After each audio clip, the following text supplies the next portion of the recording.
Hello guys, बात करेंगे हम यहाँ पर आज कॉलम इंटरेक्शन डायग्राम्स का।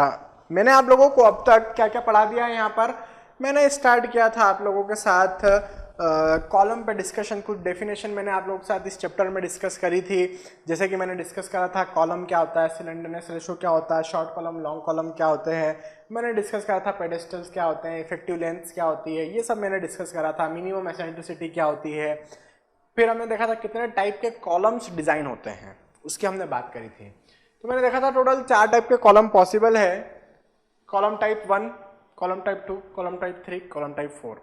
मतलब मेनली मैं देखूं तो 3 टाइप के कॉलम पॉसिबल है। पहला, जब कॉलम्स आर एक्शियली लोडेड हो। दूसरा, जब कॉलम्स एक्शियली लोडेड एंड यूनिएक्शियली बेंडिंग से सब्जेक्टेड हो। एंड तीसरा, अब ये यूनिएक्शियल बेंडिंग मतलब अबाउट एम यू एक्स हो सकता है या अबाउट एम यू वाई हो सकता है। तो ये अपने आप में 2 केस बन गए। और तीसरा केस क्या हो चुका है, when the column is subjected to the axial load and biaxial bending. तो अभी तक मैंने आप लोगों को क्या क्या डिस्कस कर दिया है। मैंने टाइप नंबर 1 डिस्कस कर दिया है, चाहे फिर वो मैंने आप लोगों के लिए वो शॉर्ट कॉलम के लिए डिस्कस करा है, ठीक है। तो चाहे फिर वो मैंने आपको रेक्टेंगुलर ट्रांसवर्स रेनफोर्समेंट के लिए करा हो या हेलिकल रेनफोर्समेंट के लिए करा हो, मैंने दोनों के लिए कंप्लीट कर दिया। अब मेरे पास नेक्स्ट टारगेट आता है कॉलम टाइप 2, 3 एंड 4 को डिजाइन करना। किस तरीके से हम कॉलम्स को डिजाइन करें जब कॉलम में एक्शियल कंप्रेशन के साथ साथ बेंडिंग्स भी ऑकर होने लगती है, बेंडिंग मोमेंट्स भी आने लगते हैं, तो उनको कैसे डिजाइन करें उसके बारे में हम यहाँ पर बात करने वाले हैं। तो मैं यदि आपको कहूँ कि भैया हमें यदि कॉलम्स को डिजाइन करना है which are subjected to the bending, may be uniaxial may be biaxial, तो वो हम डिजाइन करेंगे using the column interaction diagram. Now what is the meaning of column interaction diagram? Column interaction diagram का मतलब होता है कि ऐसे डायग्राम्स जो आपके एक्शियल लोड और बेंडिंग मोमेंट के बिहेवियर को शो करते हैं, वो डायग्राम्स कहलाते हैं आपके कॉलम इंटरेक्शन डायग्राम्स। कि बेंडिंग मोमेंट और एक्शियल लोड दोनों यदि लग रहा हो कॉलम में, तो किस तरीके से आपका कॉलम बिहेव करेगा under the different area of reinforcement, under the different grade of concrete, तो वो हम देखने वाले हैं। तो यहां पर मैं लिख रहा हूं column interaction diagram, column interaction diagram. अब इस कॉलम इंटरेक्शन डायग्राम में हम देख रहे हैं जो आपका कॉलम इंटरेक्शन डायग्राम है वो कुछ इस तरीके से बना होता है। और ये आपको कहां देखने को मिलेगा? ये आपको SP16 में देखने को मिल सकता है। कहां देखने को मिल सकता है? SP16। अब आप पूछेंगे ये क्या नया चीज है sir? SP16 is the standard publication. जैसे IS 4562 कोड होता है हमारे पास, वैसे एक ही स्टैंडर्ड पब्लिकेशन कोड होता है हमारे पास SP16। वहां पर कॉलम इंटरेक्शन डायग्राम दे रखे हैं। तो ये अपने आप में एक ग्राफ होता है जो कि यहां पर MU डिवाइड बाय FC के BD स्क्वायर लेकर एंड वर्टिकल एक्सिस पर PU डिवाइड बाय FC के B इंटू डी लेकर बनाया जाता है। ठीक है, ये तो ही अपनी एक बात। कॉलम इंटरेक्शन डायग्राम जो होता है वो कुछ इस तरह से आपको देखने को मिलता है, कुछ इस तरीके से देखने को मिलता है, जिसमें से हम इसको 3 जोन में डिवाइड कर सकते हैं। इस डायग्राम को कैसे समझने की कोशिश करते हैं। एक तो जोन आपका ये हो जाएगा और दूसरा जोन आपका ये हो जाएगा। तो ये 2 जोन्स में आप क्या कर सकते हैं, अपने कॉलम को डिजाइन कर सकते हैं। यहां पर आपके 3 जोन हो चुके हैं, जोन 1, जोन 2, जोन 3। तो ये जो रीजन आपको नजर आ रहा है, this region is called minimum eccentricity region. इस रीजन को हम क्या कहते हैं? इस रीजन को हम कहते हैं minimum eccentricity reason.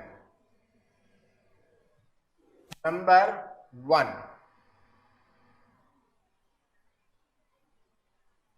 Minimum eccentricity region number 1।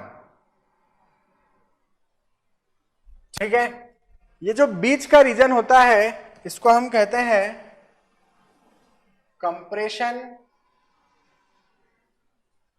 Control region number 2।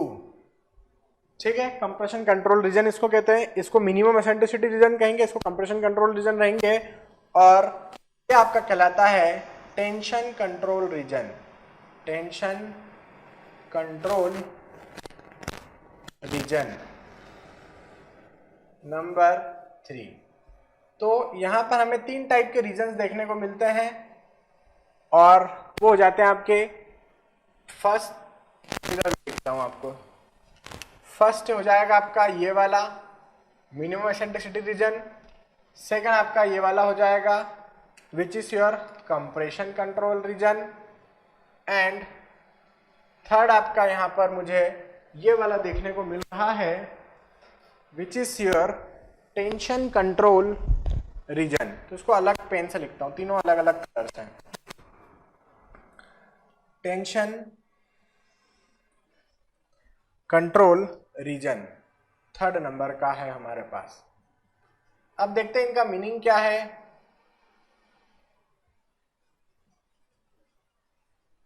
और क्या सिग्निफिकेंस है। यदि हम बात करें आप लोगों के साथ सबसे पहले जोन की, सबसे पहले इसका, तो ये क्या है आपका, ये है आपका, ये जो आपको डॉटेड लाइन यहां से लेकर यहां तक की नजर आ रही है, is the zone of minimum eccentricity. यहां पर आपके कॉलम टाइप 1 डिजाइन होते हैं। आप देख सकते हैं इस रीजन में यहां पर हमने क्या ले रखा है, यहां पर हमने आपका एक्शियल लोड ले रखा है वर्टिकल एक्सिस पर। तो यदि इस लिमिट तक, इस पर्टिकुलर पॉइंट तक की मैं बात करूं, तो ये होता है आपका मिनिमम एसेंट्रिसिटी लाइन, और ये होती है आपकी बैलेंस कंडीशन। ये क्या कहलाती है, ये आपका कहलाएगा balanced eccentricity, balanced eccentricity line.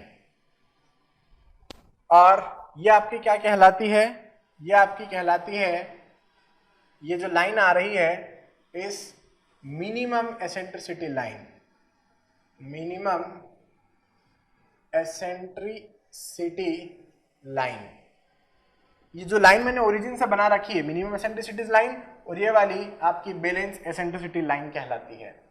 हो क्या रहा है, हो ये रहा है, मैंने आपको जब कॉलम टाइप 1 पढ़ाया था तो मैंने क्या बोला था, code suggest to design the columns considering the effect of minimum eccentricity. तो भले ही आपके कॉलम में क्या आ रहा हो, प्योर एक्शियल लोड आ रहा हो, तो यहां पर प्योर एक्शियल लोड 0 एसेंट्रिसिटी के साथ में PUZ लगता है। ये वैल्यू आपका जो load carrying capacity with 0 eccentricity, with 0 eccentricity क्या होता है, PUZ जो यहां पर होता है। Moment carrying capacity 0, no moment carrying capacity. But side पर थोड़ी सी शिफ्टिंग ऑफ लोड्स हो सकती थी, मैंने बताया था। तो कोड कहता है हमें considering the minimum effect of eccentricity design करना चाहिए अपने कॉलम, ताकि आपके कॉलम में मोमेंट कैरिंग कैपेसिटी थोड़ा सा रहे, मिनिमम मोमेंट कैरिंग कैपेसिटी आपके कॉलम में रहे, कि थोड़ा सा यदि लोड इधर उधर शिफ्ट भी होता है तो आपका कॉलम उसको रजिस्ट कर सके। तो इसके लिए मैंने आपको क्या बताया था कि PUZ में से आपको 10% आपका लोड कैरिंग कैपेसिटी कम करना पड़ेगा, क्योंकि एक्शियल लोड कैरिंग कैपेसिटी कम होती है तो मोमेंट कैरिंग कैपेसिटी बढ़ती है।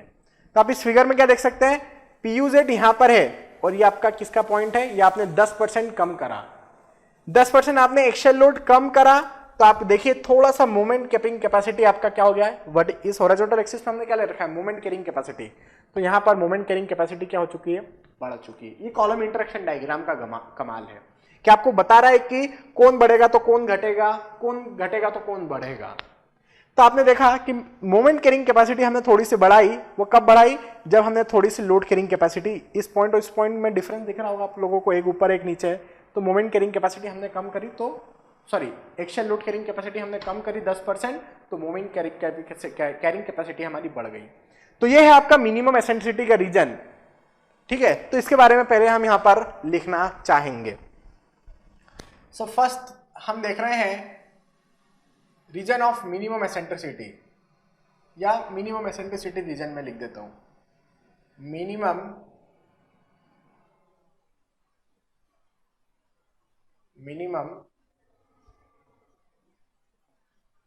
Eccentricity reason. अब यहां पर यदि मैं मिनिमम एसेंट्रिसिटी रीजन की बात करूं तो पॉइंट नंबर 1 में लिखूंगा कि यहां पर आपका डोमिनेटिंग फोर्स क्या है, एक्शियल लोड। दो टाइप के फोर्स है मेरे पास, bending moment and axial load. Dominating क्या है, एक्शियल लोड है। मोमेंट बेंडिंग मोमेंट कितना है, मिनिमम है। मिनिमम मोमेंट कैरिंग कैपेसिटी यहां आपके पास रहने वाली है। सो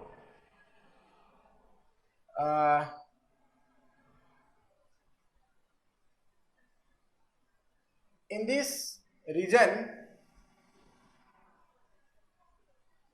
those columns are designed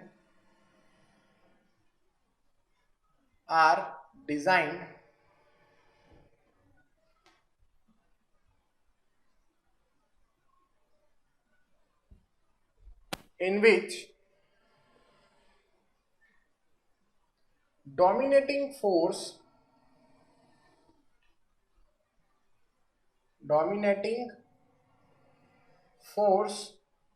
is axial load. ठीक है, मतलब मैंने किसकी बात कर ली यहां पर, ब्रैकेट में लिख देता हूं, दैट मीन्स कॉलम टाइप 1। आप लोग समझते हैं कॉलम टाइप 1 क्या है मेरे पास, दैट मीन्स कॉलम टाइप 1। अच्छा, कॉलम टाइप 1 से मतलब क्या रहेगा जहां एक्शियल लोड लग रहा है, ये मैं पढ़ा रहा हूं आप लोगों को, ऐसा किसी बुक वगैरह में नहीं लिखा है कि भाई ये कोई स्टैंडर्ड नोटिफिकेशन नहीं है। अदरवाइज आप किसी इंटरव्यू में जा रहे हैं, कहीं पर जा रहे हैं और पूछा कि बताओ इंटरमीडिएट कॉलम कैसा होगा, तो आप बोल दोगे कॉलम टाइप 1 होगा, सामने वाला आपको फेल कर देगा कि भाई कॉलम टाइप 1 नाम पे तो कोई चीज होती ही नहीं है। मैं आपको सिर्फ पढ़ाने के लिए अपने नोटेशन बता रहा हूं कि यदि मैं कभी भी बोलता हूं कॉलम टाइप 1 तो ये आप लोगों को अंडरस्टूड है कि उसके अंदर प्योर एक्शियल कंप्रेशन लोड लग रहा है। ठीक है, हाँ आगे बढ़ते हैं। तो हम यहां पर ऐसे कॉलम डिजाइन करेंगे जिसपे एक्शियल कंप्रेशन आता है, और कोड के हिसाब से columns shall be design for minimum moments. So if columns are designed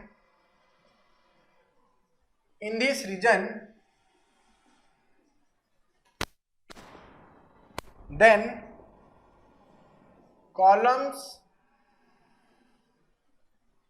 will have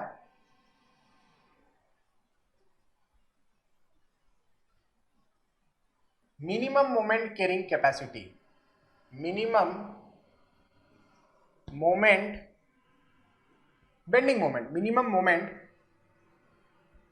carrying capacity. ठीक है, ये हमारी हो गई बात दूसरे नंबर की। इस रीजन के अंदर कोड ने हमें एसेंट्रिसिटी कितने दे रखा है, इस रीजन में हमें कोड ने एसेंट्रिसिटी दे रखा है ई मिनिमम। कितना दे रखा है कोड ने हमें ई मिनिमम दे रखा है unsupported length divide by 500 plus, इसी रीजन के अंदर दिया है कोड ने हमें, प्लस और क्या दिया है इसके साथ में हमारे बी और डी डिवाइड बाय 20, बी और डी कुछ भी हो सकता है, और 20 mm whichever is maximum, इन दोनों में से जो भी मैक्सिमम रहे, ये दिया है कोड ने हमें। और बताओ क्या बोला है, यहां पर आपका कौन सा एजम्पशन वैलिड है, यहां पर आपका एजम्पशन नंबर 1 वैलिड है। मैंने आप लोगों को एजम्पशन पढ़ाया है, 2 assumption limit statement of collapse under the compression condition में 2 एजम्पशन हमने डिस्कस कर रहा था। फर्स्ट नंबर का एजम्पशन जो है वो यहां पर वैलिड है, मतलब the maximum compressive strain in axial compression will be taken as 0.002. So यहाँ पर the maximum compressive strain in this region, the maximum compressive strain, the maximum compressive strain in this region is 0.002. इतना हम ले सकते हैं. ये क्या था आपका? ये था आपका एजम्पशन नंबर 1 जब हमने पढ़ा था. ये हम पढ़ चुके हैं ऑलरेडी, आप लोग जानते हैं यदि पिछले लेक्चर ध्यान से देखे होंगे तो एजम्पशन नंबर 1 हो चुका है आपका मिनिमम एसेंट्रिसिटी रीजन. इसके अंदर हमने कॉलम टाइप 1 डिजाइन किया था. क्या कंडीशन को लेते हुए डिजाइन करा था? इन दिस रीजन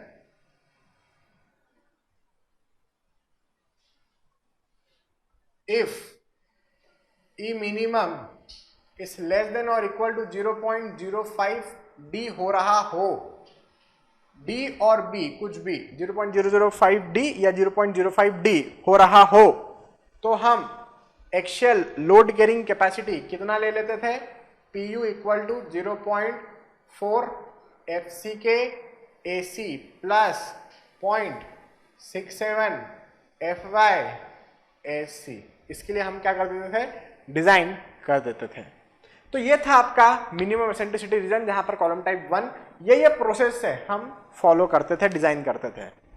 आगे मूव करते हैं सेकंड रीजन की तरफ जो कि है आपका कंप्रेशन कंट्रोल रीजन. ये रीजन को हम समझते हैं कि इस रीजन में क्या होता है. कंप्रेशन कंट्रोल रीजन, आप लोगों को ध्यान होगा मैंने आप लोगों को एजम्पशन नंबर 2 पढ़ाया था. Assumption number 2 limit state of collapse under the compression condition में क्या था? The maximum compressive strain.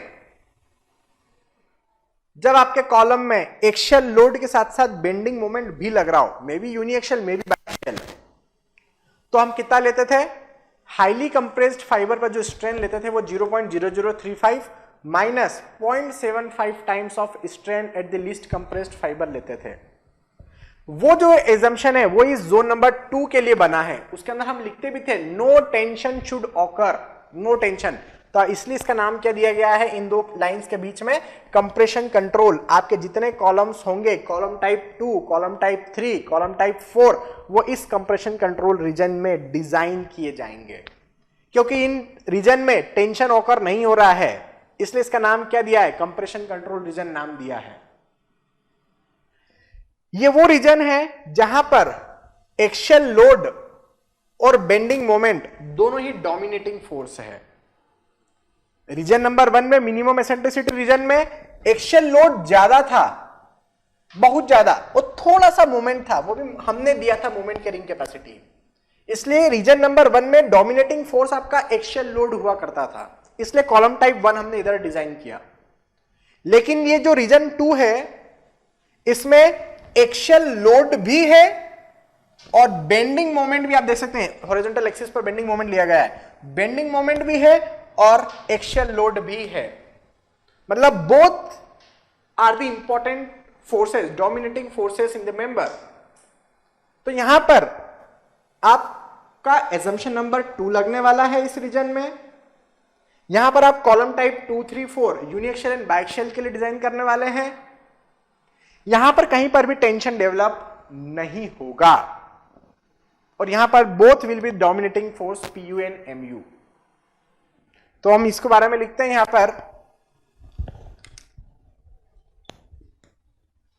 क्या लिखें?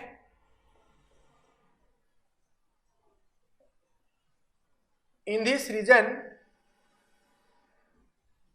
those columns are designed in which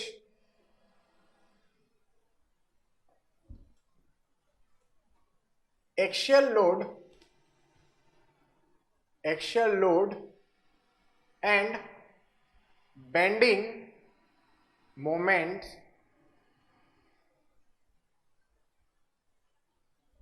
both are dominating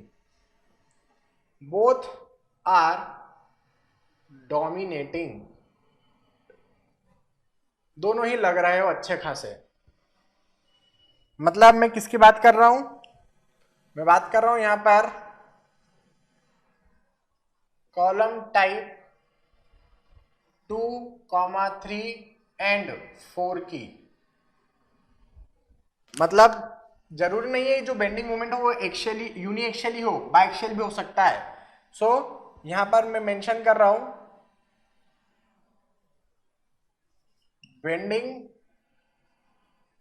में बी यूनिएक्सियल और बाइएक्सियल, बेंडिंग में बी यूनिएक्सियल और बाइएक्सियल।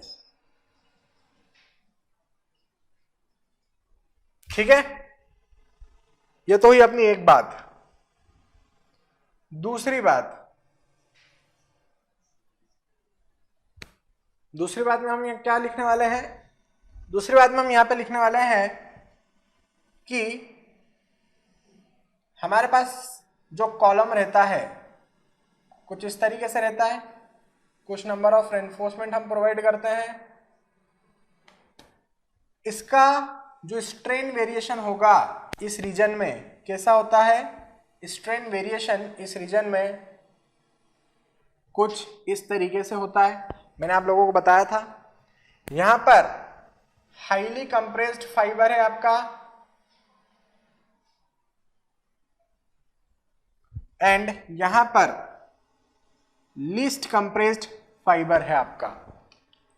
सो यहां पर हाईली कंप्रेस्ड मैं मान रहा हूं एंड यहां पर लीस्ट कंप्रेस्ड मैं मान रहा हूं। अब आप लोग बोलेंगे सर आप हमेशा हाईली कंप्रेस्ड ऊपर क्यों मान लेते हैं? ऐसा कुछ भी नहीं है, आप चाहो तो नीचे भी मान सकते हो हाईली कंप्रेस्ड। वो उस कंडीशन में जब न्यूट्रल एक्सिस से नीचे की तरफ लोड लगता है तो ज्यादा कंप्रेस नीचे वाला पोर्शन होगा, तब हाईली कंप्रेस नीचे वाला हो जाएगा, लीस्ट कंप्रेस ऊपर वाला हो जाएगा। तो वो न्यूट्रल एक्सिस से किधर साइड लोड शिफ्ट हुआ है उस पर डिपेंड करता है कि हाईली कंप्रेस फाइबर किधर रहने वाला, ऊपर या नीचे। तो यहां पर जो स्ट्रेन होगा हाईली कंप्रेस्ड फाइबर में वो कितना होगा? Strain at highly compressed fibre होता है 0.0035 minus 0.75 of strain at least compressed fibre. ये मैं आप लोगों को पढ़ा चुका हूं। क्लियर? अब ये तो हुआ आपका point number 2। Third point, no tension occurs in this region। मैं टेंशन की बात इस रीजन में क्यों करता हूं? मैं इसलिए करता हूं क्योंकि जब आपके रीजन नंबर 1 की यदि हम कंपेयर करें, रीजन नंबर 1 में तो सिर्फ एक्सियल कंप्रेशन आ रहा है तो टेंशन आने का तो सवाल ही नहीं उठता। रीजन नंबर 2 की यदि हम बात करें, इस कंप्रेशन कंट्रोल रीजन नंबर 2 की बात करें तो इस रीजन में बेंडिंग के साथ साथ एक्सियल फोर्स आ रहा है। मतलब एक्सियल फोर्स तो आ ही रहा है, वो तो आएगा ही, उसके साथ में बेंडिंग भी आ रहा है और बेंडिंग कॉसेस दी टेंशन। बेंडिंग के कारण टेंशन ऑकर होता है, लेकिन यहां पर हमने बेंडिंग को इतना ही अलाउ किया है कि उसमें टेंशन ऑकर ना हो। ठीक है, तो no tension occurs in this region, therefore it is called no tension occurs in this region, therefore. अच्छा, ड्यू टू बेंडिंग, टेंशन क्यों आ रहा है? ड्यू टू बेंडिंग के कारण। तो due to bending, therefore it is called compression control region, therefore it is called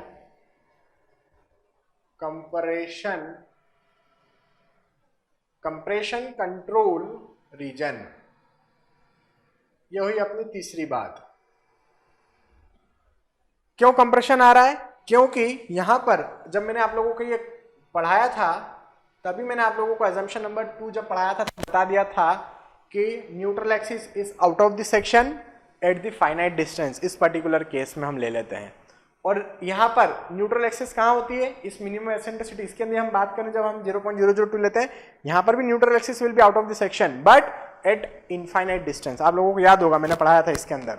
और इसके अंदर neutral axis will be out of the section because we do not want tension anywhere in the section, so your neutral axis will be out of the section at finite distance. Clear? ये था आपका compression control reason में। एक बात और यहाँ पे compression control reason में आप लोग देखेंगे, जैसे जैसे मैं कंप्रेशन कंट्रोल रीजन में लोड कैरिंग कैपेसिटी कम कर रहा हूं, आप देखेंगे ग्राफ ऐसा जा रहा है आपका, मतलब लोड कैरिंग कैपेसिटी कम कर रहा हूं तो मोमेंट कैरिंग कैपेसिटी क्या हो रहा है? इंक्रीज कर रहा है। आप किसी दो पॉइंट्स को कंपेयर करो, एक पॉइंट यहां लो, एक पॉइंट यहां लो, तो हमने क्या लिया, मैंने देखा एक पॉइंट मैंने सपोज यहां पर लिया, दूसरा पॉइंट मैंने सपोज यहां पर लिया। इसकी लोड कैरिंग कैपेसिटी ज्यादा है इससे, लेकिन इसकी मोमेंट कैरिंग कैपेसिटी कम है इससे। तो जैसे जैसे आप लोड को क्या करोगे, एक्चुअल लोड कैरिंग कैपेसिटी घटाओगे कॉलम में, तो आपका मोमेंट कैरिंग कैपेसिटी कॉलम का क्या हो जाएगा? इंक्रीज हो जाएगा। So in this region actual load is decreasing but moment carrying capacity increasing. तो यहां पर हम क्या लिखेंगे? कंप्रेशन कंट्रोल रीजन में एक पॉइंट लिख लेंगे और वो ये है on decreasing the axial load on the column,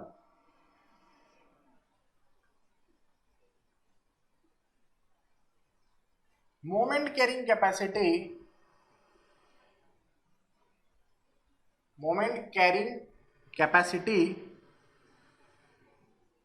on decreasing the axial load on the column, moment carrying capacity increases in this region। ठीक है, तो ये हो गया है आपका compression control region. Next region की अब हम बात करेंगे, region number 3, that is the tension control region. आपने क्या किया, यहां पर मिनिमम एसेंट्रिसिटी लाइन की बात करी थी, यहां पर अब बात कर रहे हैं मैक्सिमम एसेंट्रिसिटी लाइन या बैलेंस एसेंट्रिसिटी लाइन। ये क्या चीज है? यदि मैं कहूं कि हमारे पास ये कॉलम है और इस कॉलम का जो सीजी है वो ये यहां कहीं पर है, आपने इतना ज्यादा शिफ्ट कर दिया अपना पॉइंट, सीजी से बहुत ज्यादा दूर चला गया है, तो आप देखिए यदि मैं यहां पर यदि लोड लगाऊं तो ये वाला जो पोर्शन होगा यहां का, ये पूरा की पूरा लिफ्ट कर जाएगा। भाई आप खुद ही सोचो, यदि कोई इस तरीके की प्लेट है आपके घर में, आप उसको ऐसा लगाओ लोड, तो ये वाला तो कंप्रेस होगा, लेकिन ये वाला इधर का पोर्शन क्या कर जाएगा? लिफ्ट कर जाएगा, मतलब यहां पर टेंशन डेवलप हो जाएगा। सो ये आपका क्या हो चुका है, ये वो रीजन, ये यहां से यहां तक की बहुत ज्यादा एसेंट्रिसिटी हो चुकी है। तो जब एसेंट्रिसिटी ज्यादा हो जाती है तो आपके अपोजिट फाइबर्स में टेंशन डेवलप होने लग जाता है। तो ये वो बैलेंस एसेंट्रिसिटी लाइन है कि अब इस एसेंट्रिसिटी से थोड़ी सी और एसेंट्रिसिटी आई तो कॉलम आपका टेंशन कंट्रोल रीजन में चला जाएगा, और इस एसेंट्रिसिटी से थोड़ी सी कम एसेंट्रिसिटी रही तो कॉलम आपका सेफ रहेगा कंप्रेशन कंट्रोल रीजन में। तो ये वो रीजन है टेंशन कंट्रोल रीजन जहां पर eccentricity in the column is exceeding the balance value of eccentricity, मतलब एक पर्टिकुलर वैल्यू को एक्सीड कर जाती है जब एसेंट्रिसिटी आपके लोड शिफ्टिंग की, तब कॉलम में टेंशन डेवलप हो जाता है। और जब कॉलम में टेंशन डेवलप हो गया मतलब क्रशिंग ऑफ कंक्रीट होना चालू हो जाएगा, क्योंकि कॉलम में क्या होता है? कंक्रीट होता है। वहां पर हम जो स्टील रेनफोर्समेंट है वो टेंशन लेने के लिए नहीं डालते हैं, कंप्रेसिव फोर्स लेने के लिए डालते हैं। जब you have not provided steel in the column to take the tension, then why the tension will occur and how the tension will occur? We do not want tension in the section. If you do not want tension in the section, you have to design your all the columns up to here balance eccentricity line only, और before that I can say. तो reason number 1 में and reason number 2 में ही हमें अपने column design करना होते हैं. We do not design columns in the region number 3 which are the tension control region. यहां पर मोमेंट डोमिनेटिंग है, axial force is very less. Tension control regions में आपकी बीम्स डिजाइन होती है, क्योंकि वहां पर टेंशन आता है बीम्स में, क्योंकि उसके लिए हम टेंशन के लिए फिर लॉन्गिट्यूडनल रेनफोर्समेंट डाल देते हैं बीम में, मेन रेनफोर्समेंट डाल देते हैं बीम में, that too in the bottom of the beam in simply supported, and in the cantilever at the top we provide.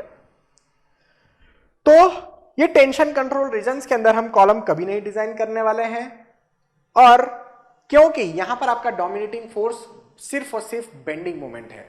Clear? यहां पर डोमिनेटिंग फोर्स एक्शियल फोर्स, यहां पर dominating force axial load and bending moment both, और यहां पर dominating is bending moment only. इस reason की खासियत क्या है? इस रीजन में आप एक्शियल लोड कम करते हैं तो आपका मोमेंट कैरिंग कैपेसिटी भी क्या हो जाता है? कम हो जाता है. सेकंड की क्या था कि यदि एक्शियल लोड कम करते हैं तो मोमेंट कैरिंग कैपेसिटी बढ़ जाता था, लेकिन यहां पर क्या हो रहा है कि एक्शियल लोड कम करने पर मोमेंट कैरिंग कैपेसिटी इधर आ रहा है, ग्राफ अब इधर आ चुका है, मोमेंट कैरिंग कैपेसिटी भी डिक्रीज हो रहा है. तो वही चीज मैं यहां पर लिखने जा रहा हूं जोन नंबर 3 के लिए, या रीजन नंबर 3 भी मैं किसको कह सकता हूं. सो ये है आपका region number 3, that is your compression control region. Compression control region क्या है आपका compression control region? Compression control region, sorry, compression control region already we have discussed. Third is your tension control region. Tension control region, यहां पर हम क्या देख रहे हैं? हम ये देख रहे हैं टेंशन कंट्रोल रीजन में point number 1, the dominating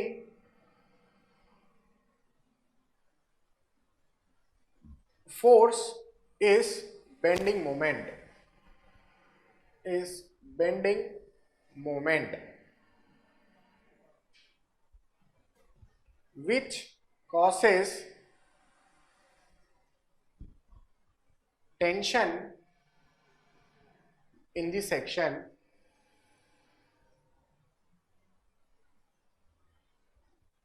Therefore, columns are not designed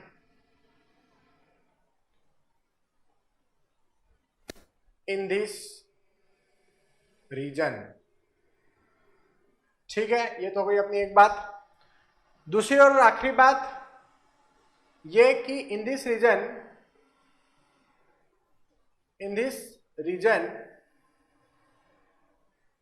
if axial load is decreased,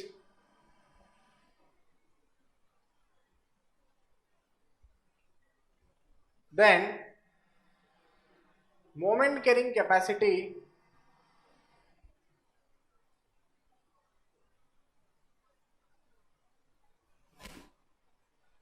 also starts decreasing.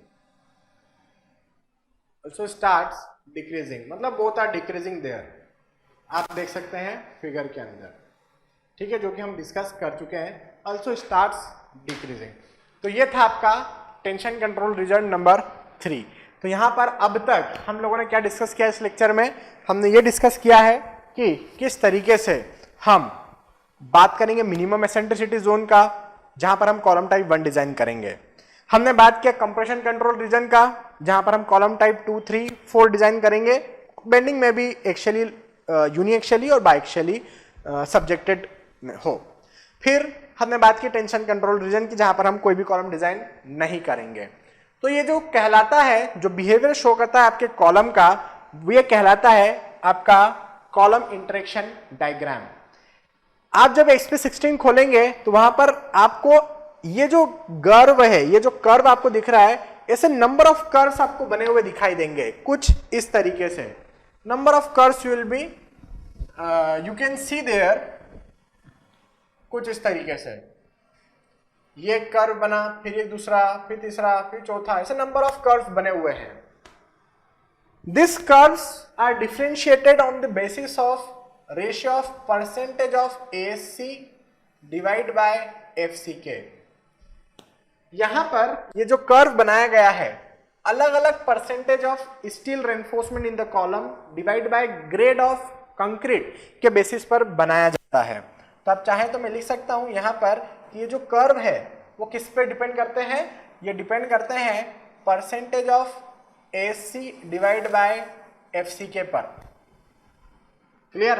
तो अभी लिखने की जरूरत नहीं है, वो हौच-पौच हो जाएगा। मैं आगे ये सब पढ़ाने वाला हूँ design of column number 2, type 2, type 3 and type 4 में, तो आपको समझ में आ जाएगा कि आपका ये जो कर्व्स है ये सिर्फ एक सिंगल कर्व नहीं होता है, ऐसे बहुत सारी लाइंस बनी हुई होती है एक ही ग्राफ के अंदर कुछ इस तरीके से, और हर एक ग्राफ की अपनी अलग अलग वैल्यूज रहने वाली है percentage of ASC divide by FCK का।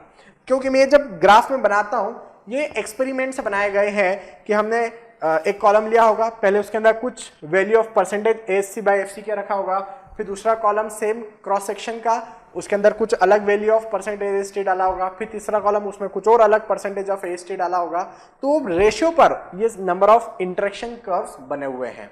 ठीक है, तो इस पूरे ग्राफ को हम इंटरेक्शन कर्व नहीं कहते हैं, ये जो एक लाइन बनी है इस हर एक लाइन को अपने आप में हम क्या कहते हैं, कॉलम इंटरेक्शन लाइन या कॉलम इंटरेक्शन डायग्राम कहते हैं।